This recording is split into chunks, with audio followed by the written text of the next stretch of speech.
Can you keep it down?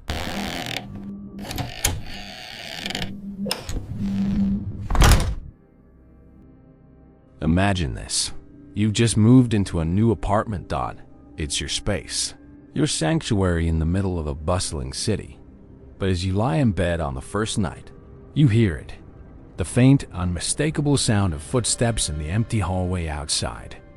Your door, long after all your neighbors are asleep. Today, we're going to share 3 true, chilling stories from people who discovered that their new apartment came with a previous tenant who had never, ever moved out. The true horror of a haunted apartment is the complete lack of escape. You can't just run out into the yard. You are trapped in a box, suspended in the air, surrounded on all sides by the lives and the deaths of complete strangers. It's the terrifying realization that the thin layer of drywall separating you from your neighbors is not a barrier, but a membrane. It's the paranoia that comes from knowing that the strange smell, the cold spot, the rocking chair that moves on its own, is a story that started long before you arrived, and one that you are now an unwilling character in. But what if these weren't just random creaks and groans? What if they were clues, echoes of a real tragedy left behind? By exploring these true accounts, we will investigate the chilling history that soaks into the very walls of the places we call home. These stories are a disturbing look at what happens when you realize the lease you signed has a clause you were never meant to see, a clause that binds you to the ghosts of tenants past. Now, before we sign the lease, make sure you are subscribed to Whispered Fear and have activated the bell. You don't want to be the one who has to complain to the landlord about a neighbor who has been dead for 50 years. Someone was sitting here.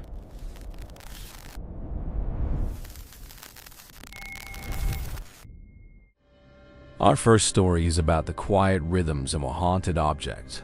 It's about a young couple, Liam and Maya, who moved into their dream apartment, only to find it came with a piece of furniture that had a routine of its own. They learned that the most terrifying ghosts are not the ones that scream or rattle chains, but the ones that silently in the corner of your room, rocking back and forth, a patient, silent, and inescapable metronome counting down the moments of your sanity. Liam and Maya's life was a carefully constructed blueprint of shared dreams. At 27 and 26, they were a perfect complementary pair. Liam was a structural engineer, a man of logic and verifiable data, his world a place of clean lines and predictable outcomes. Maya was a musician, a cellist with the Charleston Symphony Orchestra, her world one of pure, transcendent emotion, of notes and rhythms that spoke a language older than words. Their life in Charleston, South Carolina, was a balancing act between his rigid, predictable world and her chaotic, beautiful one. They were saving for a house, for a future, but for now. Their sanctuary was a beautiful, second-floor apartment in a historic single house in the French Quarter, a place they had fallen in love with. The apartment, on a quiet gaslit street called St. Michael's Alley, was their haven. It had high ceilings, beautiful original heart pine floors, and a small wrought iron balcony that overlooked a hidden courtyard filled with the sweet, cloying scent of jasmine. It was more than they could afford, a constant source of low-grade financial anxiety, but it was perfect. It was a place that felt alive with history, with the ghosts of 1,000 forgotten stories. They just didn't realize that one of those ghosts had never left. The apartment had come partially furnished. The previous tenant, an elderly woman who had lived there for over 50 years before being moved to a nursing home, had left behind a few pieces. One of them was a rocking chair. It was a beautiful, antique piece, carved from a dark, rich mahogany, its wood polished to a soft, dull gleam by a century of use. It sat in the corner of their living room, a silent, elegant piece of the house's history. For the first few months, life was a symphony of happy, domestic chaos. The apartment was filled with the sound of Maya's cello, the rich, mournful notes echoing through the high-ceilinged rooms, and the quiet, focused tapping of Liam's keyboard. As he worked late into the night, the rocking chair was just a piece of furniture, a beautiful, silent object that they occasionally used, a place to sit and read, to look out at the quiet, historic street. The first time it moved, it was so subtle they almost missed it. They were in the kitchen, making dinner, the room filled with the sounds and smells of their life together. From the living room, they heard a soft, single creak of wood. Liam asked, looking up from the onions he was chopping. "What was that?" Maya said, her voice a casual, musical sound. "Just the house settling." "It's an old house, Liam." It groans. It was a logical, comforting explanation. The house was old. It was alive with the sounds of its own history. But a week later, it happened again. They were in bed, the house dark and silent dot, and from the living room, they heard it clearly. The slow, rhythmic, unmistakable sound of the rocking chair, moving back and forth on the old, heart pine floor. Creak, croak, a slow, steady, and deeply unsettling rhythm in the dead of night. Liam got out of bed, his protective instincts kicking in. He crept to the bedroom door and peered into the dark living room. The room was bathed in the faint, silvery light of the moon, filtering through the large bay window, and in the corner, the rocking chair was moving. A slow, gentle, and completely empty rocking chair, moving back and forth as if being pushed by an invisible, patient hand. He stared, his logical, engineer's mind scrambling for an explanation. A draft? The floor was slanted. The house had settled unevenly over the last 200 years. A slight, imperceptible incline in the floor combined with the chair's own. Perfect balance could, in theory, cause it to rock. It was a stretch, but it was a physical, logical, and deeply necessary explanation. He walked into the living room, his footsteps loud in the silence. As he approached the chair, it slowly, gradually came to a stop. He stood before it, his heart pounding a nervous rhythm. He reached out and touched the wood. It was cold. He pushed it. It rocked, the sound the same familiar, gentle creak. He put a level from his toolbox on the floor beside it. There was, indeed, a slight, almost imperceptible slope. He returned to the bedroom, the logical explanation a comforting, if slightly flimsy, shield. He whispered to Maya, "It's the floor. It's uneven. The chair is just settling." But the settling had a schedule. The next night, it happened. Again. And the night after that. Every evening. At almost the exact same time. Somewhere between 7 o'clock and 7:15 p.m., the rocking chair would begin its slow, silent and empty waltz. It would rock for about an hour, and then, just as mysteriously as it had begun, it would stop. The phenomenon transformed from a quirky, explainable novelty into a nightly, unnerving ritual. Their evenings were now governed by the clock, by a tense, expectant waiting for the rocking to begin. It became the third, silent and unwelcome roommate in their small apartment. The beautiful, antique chair was no longer a piece of history. It was an antagonist. They tried to debunk it. They moved the chair to a different corner of the room, on a section of the floor that was perfectly level.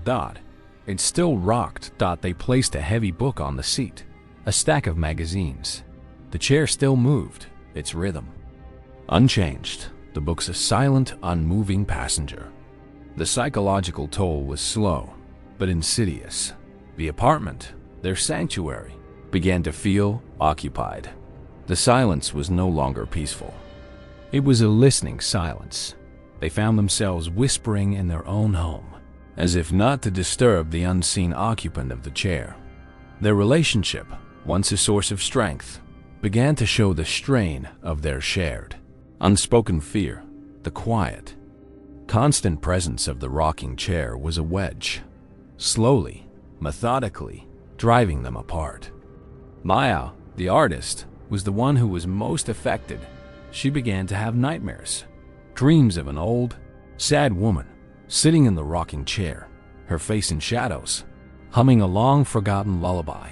She would wake up in a cold sweat, the faint, phantom melody still echoing in her ears.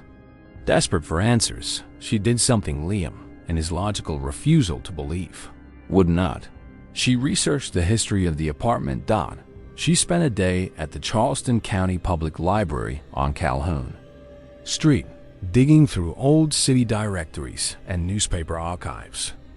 And she found her, the woman who had lived in their apartment for 50 years. Her name was Eleanor Vance. She had been a musician, a piano teacher, and she had been a widow for most of her life. The article she found was a small human interest piece from a 1980s edition of the Post and Courier. It was about the neighborhood's oldest residents. The article included a photo of Eleanor, a kind-faced, elegant old woman with sad, knowing eyes, and she was sitting in the rocking chair. The rocking chair. The article described her routine. Every evening, after dinner, she would sit in her rocking chair by the window from 7 until 8 and watch the world go by. It was her ritual, her quiet daily communion with the life of the city. She had died in the apartment, peacefully in her sleep at the age of 92. The story was not a horror story. It was a love story, a story of a woman who had loved her home, her chair, her routine so much that a part of her, an echo of her quiet daily life, had simply refused to leave. That night, Maya told Liam what she had found. He was quiet, his engineer's mind struggling to reconcile the data. A ghost. A harmless, sad, and punctual ghost. The explanation was not logical, but it was, in its own strange way, a comfort. The enemy had a name, a face, a story. It was not a monster. It was just a lonely old woman, stuck in the quiet rhythm of her own past. That evening, at 7:10 p.m., as the rocking chair began its slow, familiar creak, Maya did something that would change the nature of the haunting forever. She walked over to the empty rocking chair and she spoke. Her voice was soft, gentle. "Hello, Eleanor. It's a beautiful evening, isn't it?" The rocking chair continued its steady, rhythmic motion, but the atmosphere in the room shifted. The air, which had always felt cold and heavy around the chair, suddenly felt lighter, warmer. The nightly ritual was transformed. That it was no longer a haunting. It was a visit. Every evening, Maya would sit on the sofa, across from the empty, rocking chair, and she would talk to Eleanor.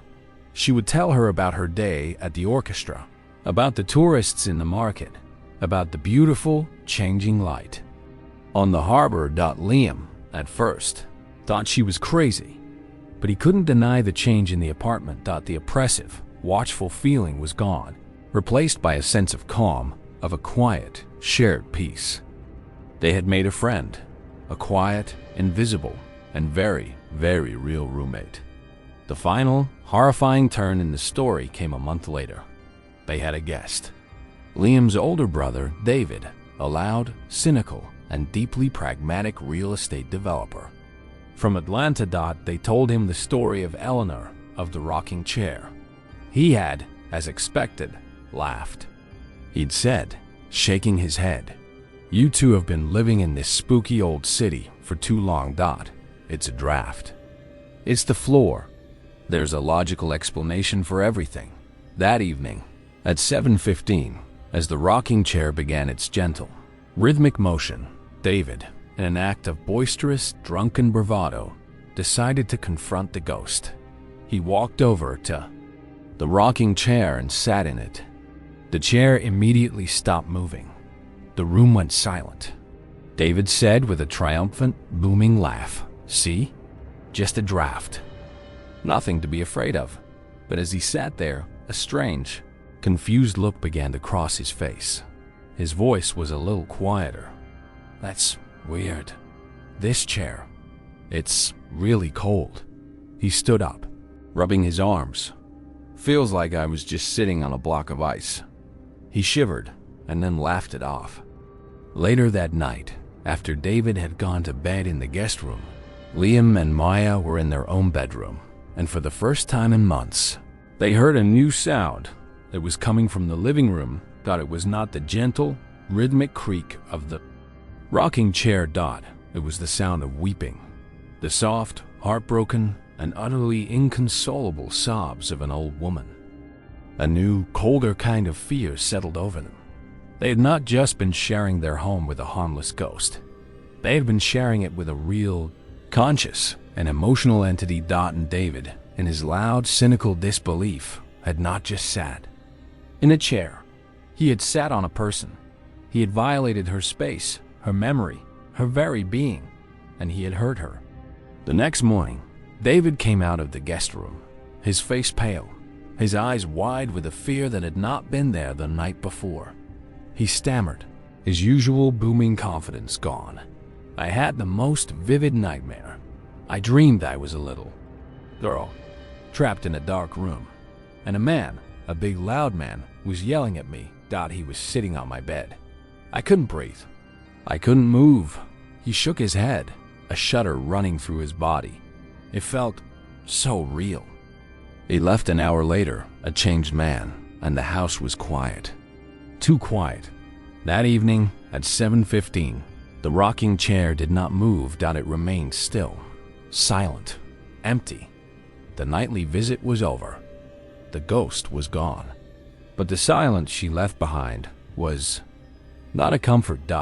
It was a profound and deeply unsettling emptiness. The apartment, which had once felt full of a secret, shared life, now just felt empty. They are left with a quiet, heartbreaking, and deeply haunting knowledge. They had not been living in a haunted house. They had been the haunt.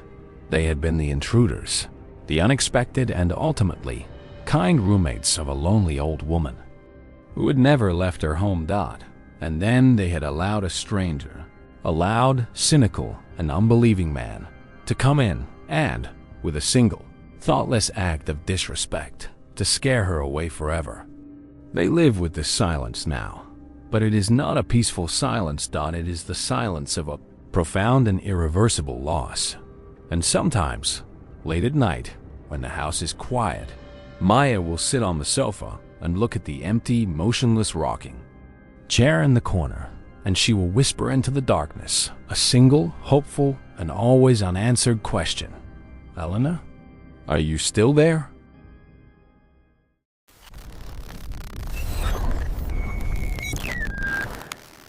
Do you remember me? Our next story is about the ghosts of scent, the most powerful and primal of all our senses. It's about a fragrance that shouldn't exist, a memory that wasn't his own, and the terrifying realization that a haunted space is not always filled with the echoes of the dead, but sometimes with the quiet, persistent, and heartbreaking actions of the living. It comes from a young man named David, a student who learned that the most terrifying presence in his apartment was not a ghost, but a profound and inescapable grief. At 22, David's life was a carefully balanced equation of ambition and debt. He was a graduate student in American history at Brown University in Providence, Rhode Island, a world of Ivy League pressure and crushing academic expectations. His life was a quiet, solitary pursuit of a future he hoped he could one day afford. He was a man of books, of archives, of the tangible, verifiable facts of the past. He lived on a shoestring budget, his small stipend from the university barely covering his tuition, and the rent on his small, first-floor apartment in a historic building on the east side. The apartment, in a beautiful, slightly decaying Victorian house on Benefit Street, was his sanctuary. It was old, drafty, and smelled perpetually of damp, plaster, and old wood, but it was a place where he could be alone with his books and the ghosts of his own academic anxieties. The house was a classic Providence three-decker, a triple-story wooden structure that had been converted into apartments decades ago. His unit was on the first floor, a small, dark space with high ceilings and large, beautiful windows. that were unfortunately shaded by the massive, ancient elm trees that lined the historic street. His neighbors were a quiet, transient mix of other students and elderly residents who had lived in the building for decades. Thought it was a place of polite, anonymous nods in the hallway. A perfect, solitary world for a man who lived more in the past than in the present. The smell started about a month after he moved in. It was faint at first, a fleeting, almost imperceptible scent that would appear in the evenings. Just as he was settling in for a long night of studying, it was a perfume. A heavy, old-fashioned, floral perfume. The kind his own grandmother used to wear. It was a complex scent of jasmine, rose, and something else, something musky and powdery. It was a scent that belonged to another era. His first thought was a logical one. It was a neighbor. The apartments in the old house were not well sealed. Smells from cooking, from laundry. They all bled through the walls and the floorboards. He assumed it was the elderly woman who lived in the apartment directly above him, a woman he had only ever seen as a fleeting shadow in the hallway. It was an old lady smell, a perfectly plausible explanation. He found it a little cloying, but ultimately harmless. But the scent grew more persistent and more specific. It wasn't just a general ambient smell in the apartment. It would always appear in the same place, the small walk-in closet in his bedroom, and it was always strongest at night. He would come home from a late session at the John D. Rockefeller Jr. Library, and the moment he opened his bedroom door, the thick, cloying scent of the floral perfume would hit him, a wave of invisible scented air. He tried to find the source. He checked the closet for any old, forgotten sachets or air fresheners left by the previous tenant. He found nothing but bare shelves and a few dust bunnies.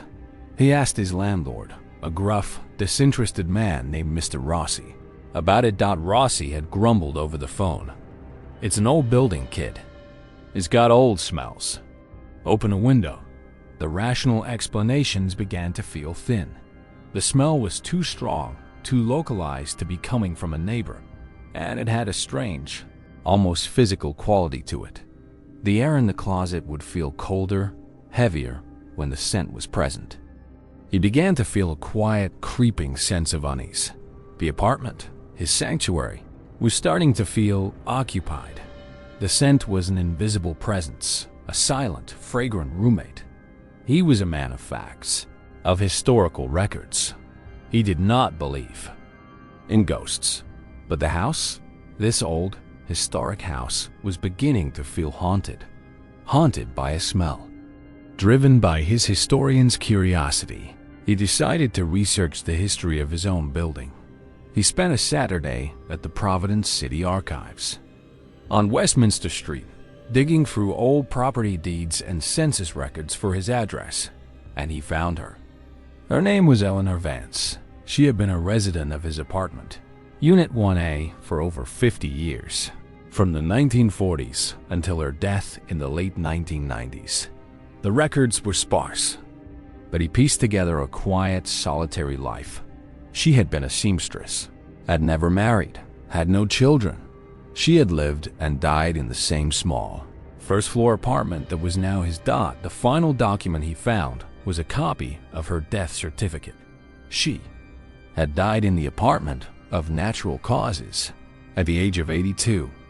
The date of her death was October 17, 1998, almost exactly 20 years to the day he had first smelt the perfume.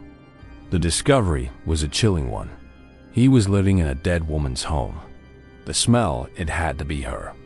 A harmless, residual echo of a life that had ended in these very rooms. The thought was both terrifying and, in a strange academic way, fascinating. Was not being haunted. He was experiencing a piece of living history. But the nature of the haunting began to change. The scent was no longer just a passive, ambient presence. It began to interact with him. One night, he was in the living room, a stack of research books on the floor beside him. He had taken off his favorite worn-in gray sweatshirt, and thrown it on the armchair. He went to the kitchen to make coffee, and when he returned, the smell of the perfume was thick in the living room, and his sweatshirt was gone. He searched the entire apartment. It had vanished. The next morning, he opened his bedroom closet to get dressed for the day, and there, hanging neatly on a hanger, was his gray sweatshirt. It was clean, and it was permeated with the strong, overpowering scent of the old-fashioned floral perfume. The fear was no longer academic. It was real. This was not a residual echo. This was an active, intelligent, and deeply unsettling presence. A presence that could move objects. A presence that was, in a strange, proprietary way, doing his laundry. He started to feel like he was losing his mind.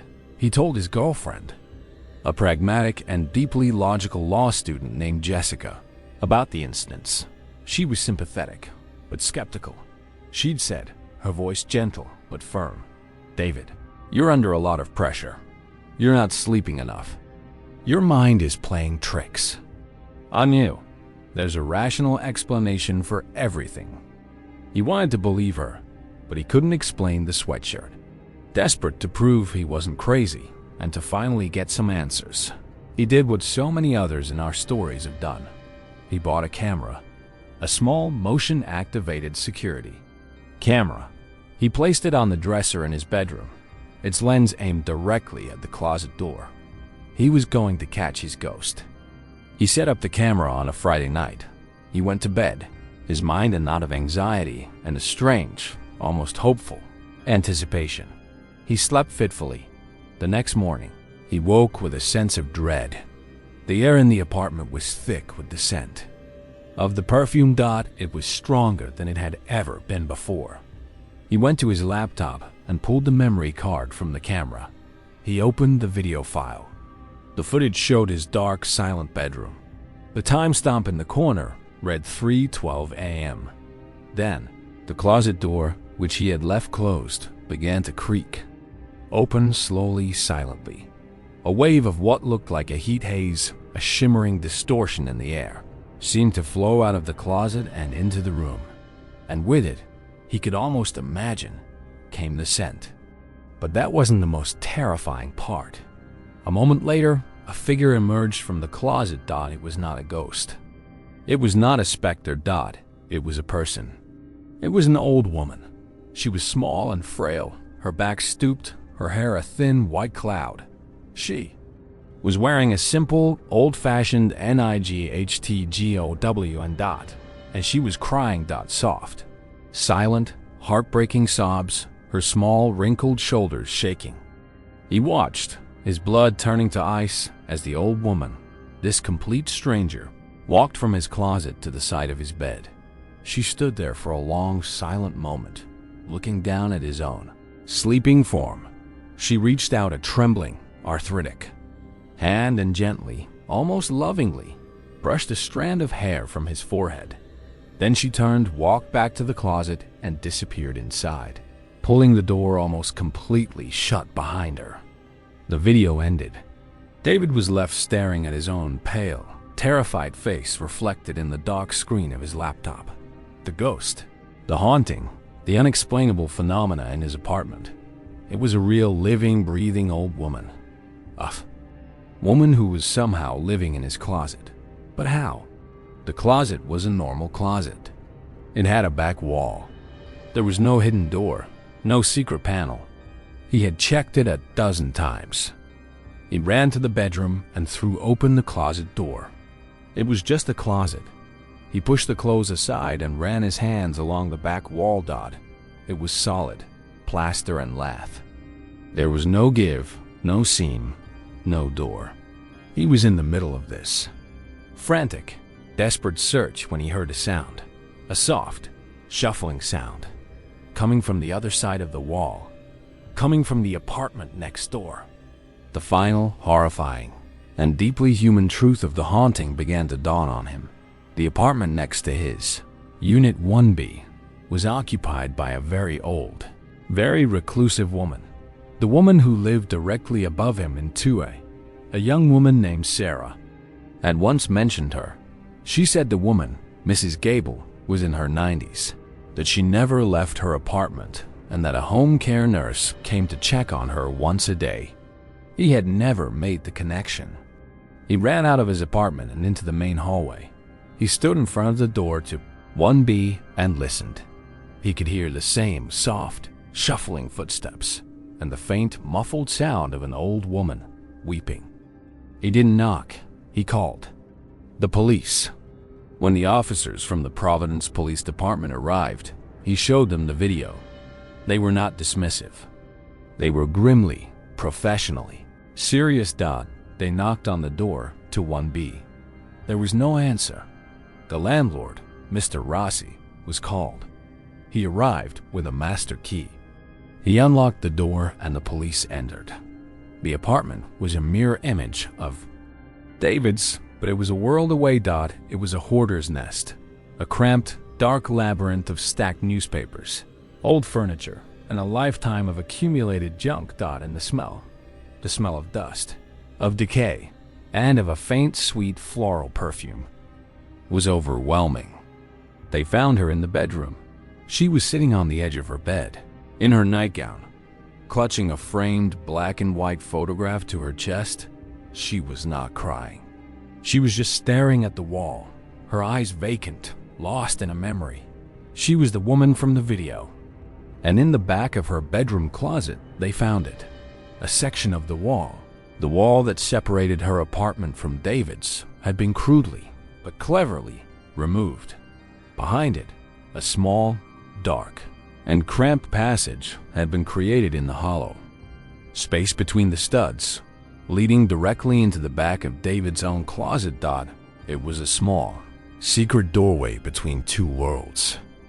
The story, pieced together from the old woman and her visiting nurse, was a quiet, heartbreaking tragedy. The woman was Mrs. Gable's younger sister, Eleanor, the Eleanor Vance from the death certificate. She hadn't died in 1998. That had been her. Older sister, the original tenant. She, Eleanor, now 89 and in the late stages of Alzheimer's, had moved in after her sister's death. For 20 years, her world had been this apartment, and her only companion had been the ghost of her beloved sister. The perfume had been her sister's favorite. In her fractured, looping memory, her sister had not died. She had just gone into the next room. And for years, her sister had been coming back at night, a comforting, fragrant ghost to check on her. But when David had moved in, the dynamic had shifted. The new sounds, the new presence in her sister's old room, had confused her. In her mind, a stranger had moved into her sister's bedroom, and her sister was now the one who was lost. So, she had started making the journey herself, every night. In a state of confused, grief-stricken, and semi-conscious wandering, she would cross the boundary from her world into his, searching for the familiar presence that was no longer there. The sweatshirt she had taken had his scent, a foreign scent, in her sister's room, so she had cleaned it, imbuing it with the only scent that felt like home, her sister's perfume. She wasn't a monster. She wasn't a ghost. She was just a lonely, terrified old woman, lost in the labyrinth of her own mind, haunted by a grief so profound it had literally broken down the walls between the past and the present. Eleanor was moved to a full-time memory care facility. The secret passage was sealed up. David's apartment became quiet once more, but the silence is no longer a comfort. The scent of the perfume is gone, but the memory of it, the knowledge of the quiet, heartbreaking tragedy that had been playing out just on the other side of his own wall, is a ghost that will never leave. He is left with the quiet, chilling knowledge that sometimes a haunting is not the presence of the dead. It is the profound and inescapable absence of the living.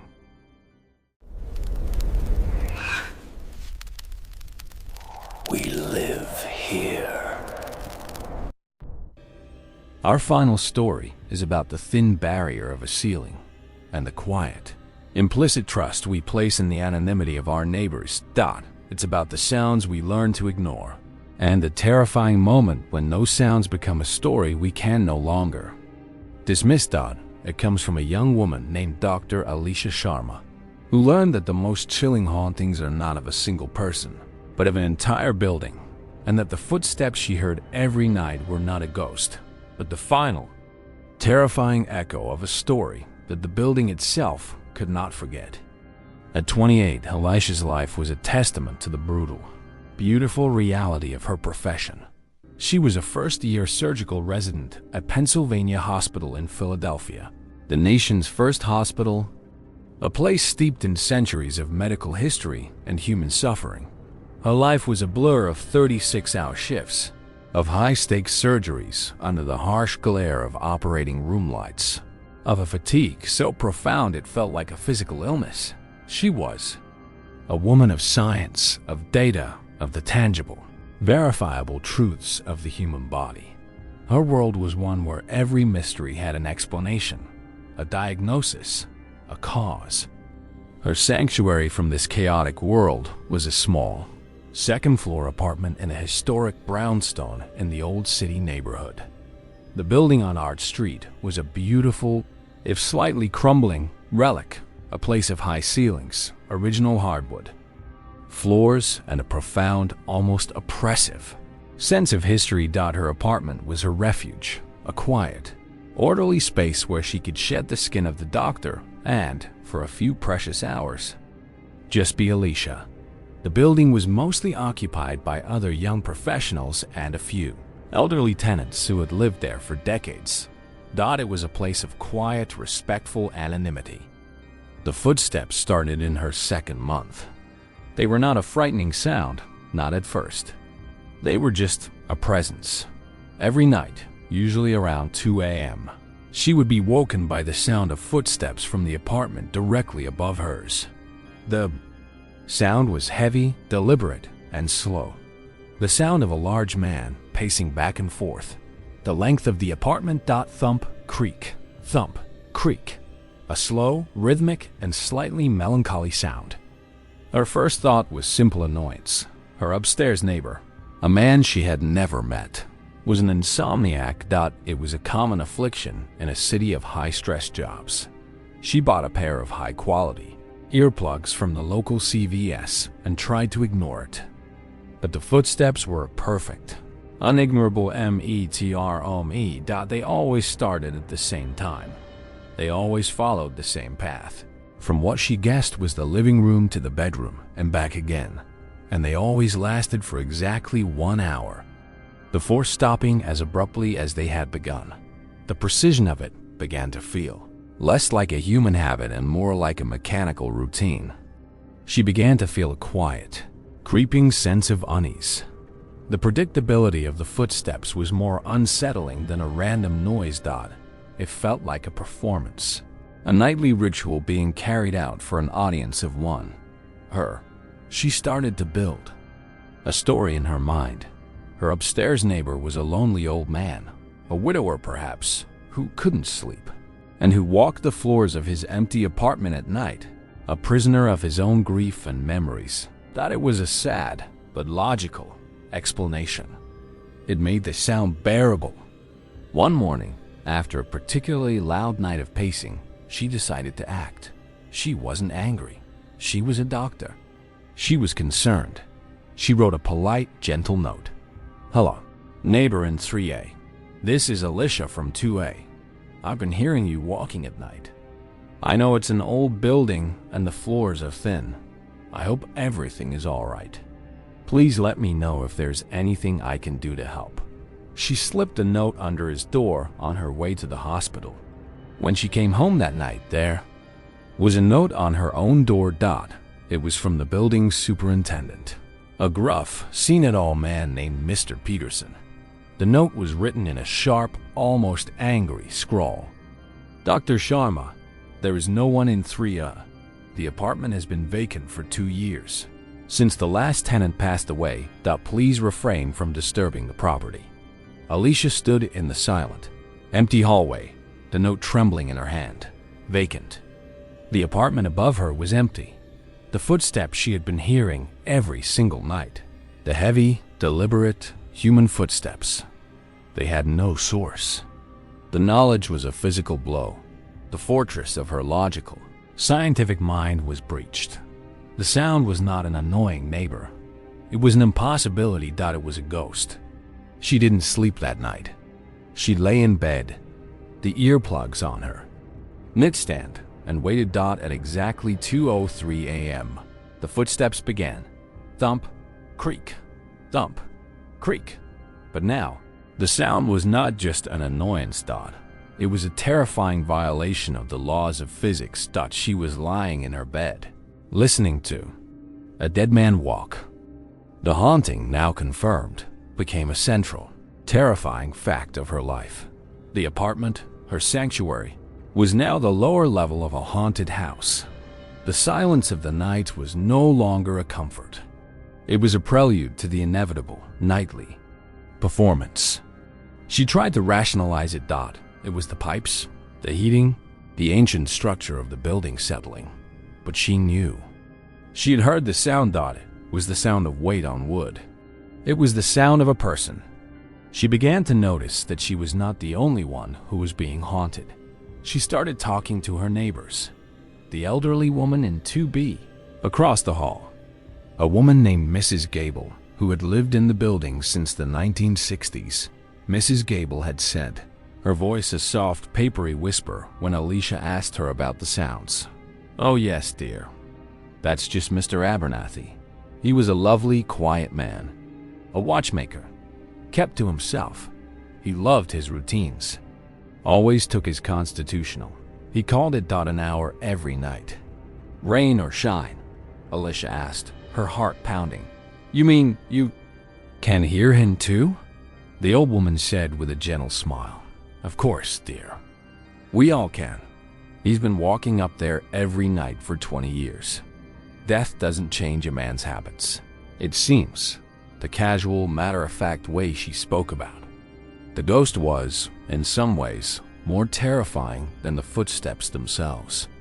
The entire building knew. They had all been living with this quiet, predictable, and utterly impossible haunting for years. It was just another quirk of the old building, like the drafty windows and the temperamental plumbing. They had normalized the impossible. But for Alicia, a woman of science, it was not normal. It was a problem to be solved, a mystery to be investigated. She started her own, quiet research into the life and death of Mr. Abernathy. She found his obituary online.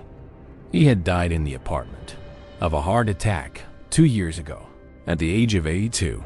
He had been a widower with no children, a reclusive but reportedly kind man. There was nothing in his quiet, orderly life to suggest a violent or traumatic end that would result in such a persistent, restless ghost. The haunting continued, a nightly, punctual metronome. Alicia, in a desperate attempt to reclaim her own peace of mind, decided to confront it not with a seance or a Ouija board, but with technology. She bought a high-sensitivity audio recorder and a spectrum analyzer, tools to capture and dissect the ghost. One night, she placed the microphone on a stand in the center of her bedroom, aimed at the ceiling, and hit record. She went to sleep in the living room at 2:03 a.m. The footsteps began, right on schedule. They lasted for their usual hour, then stopped. The next morning, she analyzed the recording. The waveform on her computer screen was a perfect visual representation of what she had been hearing. A series of sharp, rhythmic peaks, corresponding to the heavy footfalls, followed by the lower, broader waveform of the creaking floorboards. It was a perfect, clean recording of a man walking. But as she zoomed in on the waveform, filtering out the ambient noise of the building, she saw something else. A second, much fainter sound. Buried deep beneath the sound of the footsteps. It was a soft, rhythmic, dragging sound. Scrape, scrape, scrape. It was almost perfectly in sync with the footsteps, but just slightly behind the beat, like a terrible, discordant echo. What was it? The sound of a dragging foot? A limp? But Mrs. Gable had said Mr. Abernathy was a healthy man, a walker. The dragging sound didn't fit the narrative. The new, unexplained sound was a loose thread, and Alicia, in her obsessive need for answers, began to pull on it. She went back to the city archives. This time, she didn't just look for an obituary dot. She requested the public records for the police call log for their address.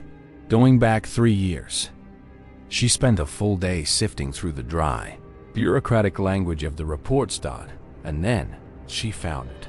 A single entry from a date a week before Mr. Abernathy's death. The call type was listed as a 911 hang-up. A patrol car had been dispatched to the address, to apartment 30. The officers, the report stated, had knocked on the door. Mr. Abernathy had answered. He had seemed confused and had insisted he hadn't called 911. He had been alone, and there was no sign of distress. The officers had left, logging the incident as a probable phone line malfunction, a non-event. But for Elisha, it was a thunderclap, a 911 hang-up. A man who was supposedly fine, who would be dead of a heart attack just a week later. The story was wrong. The ghost was not a peaceful one. She did one last desperate search. She looked for any other police reports from that night in the immediate vicinity of her building dot, and she found it. A report of a home invasion and robbery 2 blocks away on South 4th Street. That had happened just an hour before the 911 hang-up from her building. 2 suspects, described as young, agile, and violent. They had escaped and were last seen heading in the direction of her street. The final, horrifying, and deeply human truth of the footsteps, of the haunting, of the quiet, gentle watchmaker, crashed down on her with the force of a physical blow. Mr. Abernathy had not been alone on the night he died. The 911 call hadn't been a malfunction. It had been a desperate, interrupted cry for help.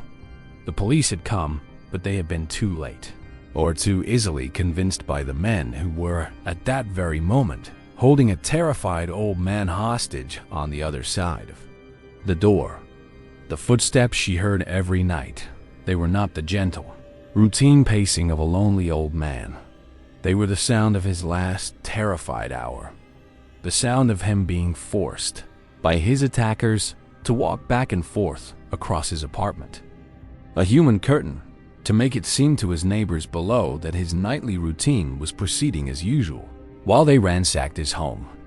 And the soft, dragging sound she had found on the recording. It wasn't a limp dot. It was the sound of the second intruder, dragging a heavy safe across the floor to the back of the apartment, while his partner kept the old man walking. The haunting was not of a man who couldn't rest on. It was of a moment, a single, hour-long moment of pure, abject terror. A moment so violent, so filled with adrenaline and fear, that it had somehow, impossibly, been imprinted onto the very structure of the building. A sonic scar. An auditory photograph of a murder. Alicia sat in her quiet apartment, the police reports spread out on her coffee table, and she listened to the silence. The building was no longer haunted by the gentle ghost of a WATCMAKER. It was haunted by a violent, unsolved crime. The footsteps were not a comfort. They were a clue, a desperate, final testimony from a man who had been silenced. She moved out a month later. She couldn't stay. She couldn't lie in her bed at night and listen to the sounds of a man's final, terrifying hour playing out on a loop just above her head. She reported her findings to the Philadelphia Police Department, but with no new evidence, the case remained cold. She is left with a quiet, chilling knowledge. The buildings we live in, the places we call home, they are not just wood and brick. They are witnesses. They are silent, patient recorders of the lives and the deaths that happen within their walls. And sometimes, if you listen closely enough in the dead of night, you can still hear the stories they have to tell. The footsteps of the innocent, and the quiet, dragging sound of the guilty still at work, just on the other side of the thin plaster. Ceiling. A rocking chair that moves with the rhythm of a forgotten routine. A perfume that hangs in the air. A fragrant ghost of a long-lost sister. And the heavy, lonely footsteps of a man walking an endless, tragic loop in an empty room above. These three stories share a common, deeply unsettling truth about apartment living. You are never just renting a space.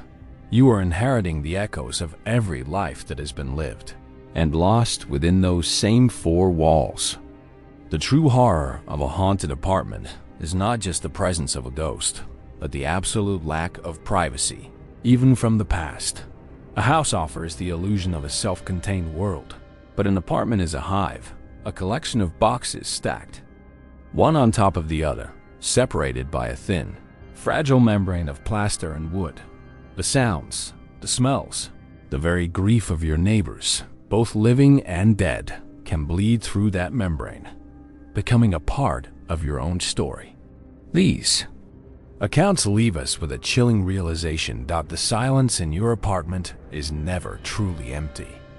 It is just a pause. It is filled with the quiet, unheard stories of the strangers who came before you, the people who loved and wept and died, just a few inches from where you now sleep.